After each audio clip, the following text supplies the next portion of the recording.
नमस्कार। राम मंदिर का निमंत्रण ठुकराकर कांग्रेस ने अपने पैरों पर कुल्हाड़ी मार ली है।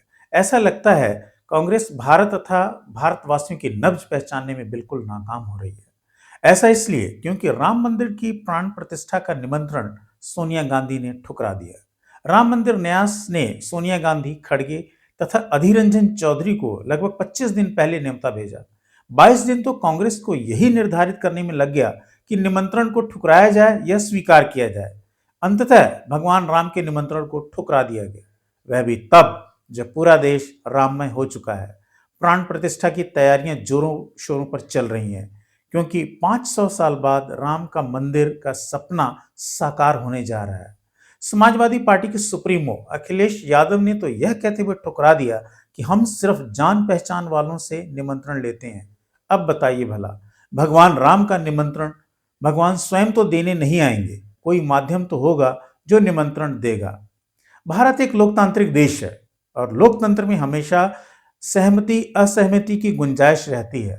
हम मुद्दों पर असहमत हो सकते हैं, पर इसका मतलब यह तो नहीं कि आराध्य देव की प्राण प्रतिष्ठा को सिरे से खारिज कर दिया जाए और उसे ठुकरा दिया जाए।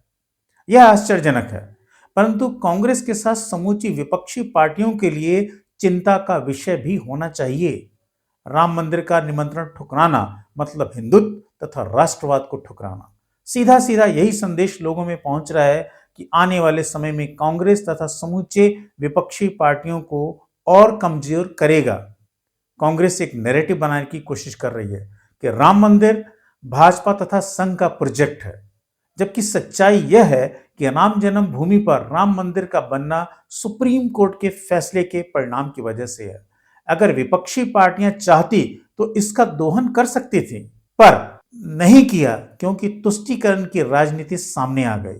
इनको लगने लगा कि मुस्लिम वोट बैंक उनके हाथ से खिसक जाएंगे। कांग्रेस का यह आरोप लगाना कि भाजपा राम मंदिर का राजनीतिक फायदा उठा रही है, यह सत्य है। लाल कृष्ण आडवाणी जी की रथ यात्रा के साथ ही भाजपा तथा संघ ने राम मंदिर मुद्दा अपने हाथ में पुरजोर तरीके से ले लिया। यह कहना गलत नहीं होगा कि भारतीय जनता पार्टी ने यह मुद्दा तब हाथ में लिया जब उसकी लोकसभा में मात्र 2 सीटें थी। आज तस्वीर एकदम बदल चुकी है। केंद्र में भाजपा की पूर्ण बहुमत की सरकार नरेंद्र मोदी के अगुवाई में है, जिन्होंने अपने आप को पूरी दुनिया में करिश्माई नेता के रूप में स्थापित कर लिया है।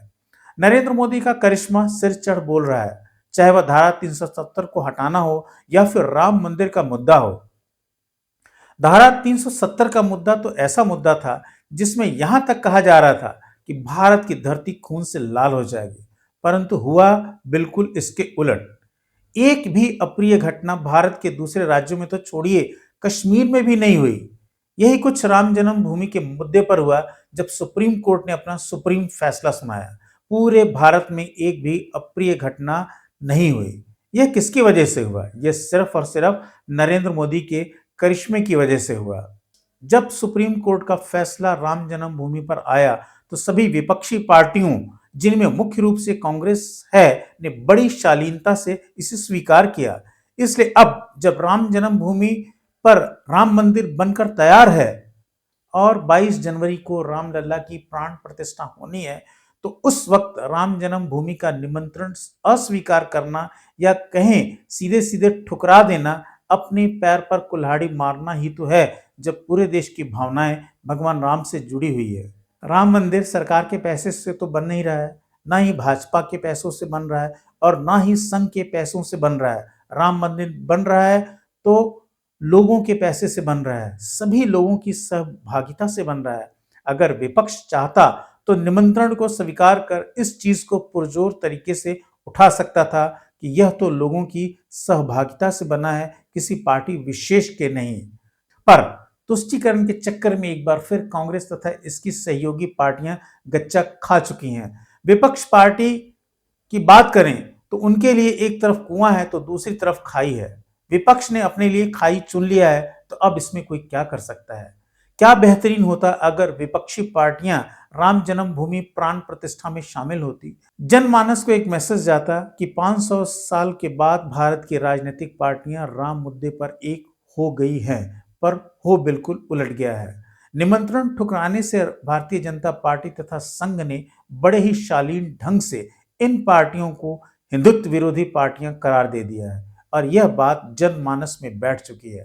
तथा कथित सेक्युलरिज्म एक बार फिर आड़े आ चुका है। विपक्षी पार्टियों को लगता है कि राम जन्मभूमि के समारोह में शामिल होकर धर्मनिरपेक्षता से कंप्रोमाइज कर लेंगे, पर इसके उलट उन्होंने यह क्यों नहीं सोचा कि शामिल न होकर वे अपने हिंदू वोटरों को नाराज कर लेंगे।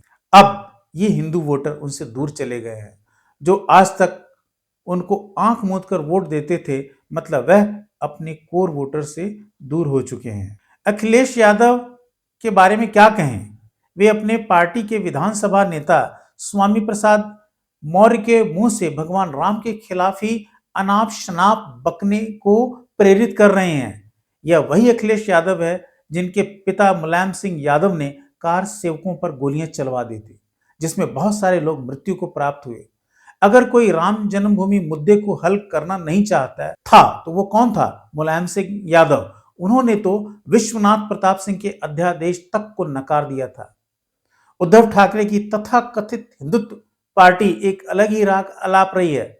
यह भी गजब है। ओवैसी के मुताबिक भगवान राम की प्राण प्रतिष्ठा से संविधान ही खतरे में पड़ गया है। उनके हिसाब से मुसलमान इस देश में सुरक्षित नहीं है। कुछ मौलवियों ने तो इस तरह से फतवा जारी कर दिया है कि 20 से 26 तक मुसलमान सार्वजनिक रूप से सफर ना करें। कुछ भी हो, भाजपा तथा संघ ने अपना नैरेटिव फिट कर दिया है और यह नैरेटिव है हिंदुत्व तथा भगवान राम का। जो राम का नहीं है वह हिंदुत्व का नहीं है। भाजपा ने अब अपने इस नैरेटिव से विपक्षी पार्टियों को अपनी पिच पर खेलने के लिए मजबूर कर दिया है।